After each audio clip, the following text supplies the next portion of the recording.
कब तक दूसरे क्रिएटर्स की तरह घिसे पीटे साउंड इफेक्ट को यूज करोगे? आज मैं कुछ इंटरेस्टिंग ऐसे साउंड इफेक्ट को बताने वाला हूँ जिसे देखकर आप यही गाना गाएंगे।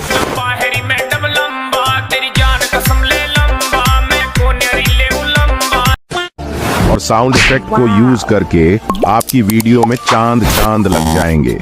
वो वाला चांद नहीं, ये वाला चांद। ये सब क्या देखना पड़ रहा है? अच्छा है मैं अंधा हूँ। बिना बकवास के वीडियो की शुरुआत करते हैं। ये रहे बेस्ट से भी बेस्ट साउंड इफेक्ट। इस सज्जन को क्या तकलीफ है भाई? सॉरी, ये रहे साउंड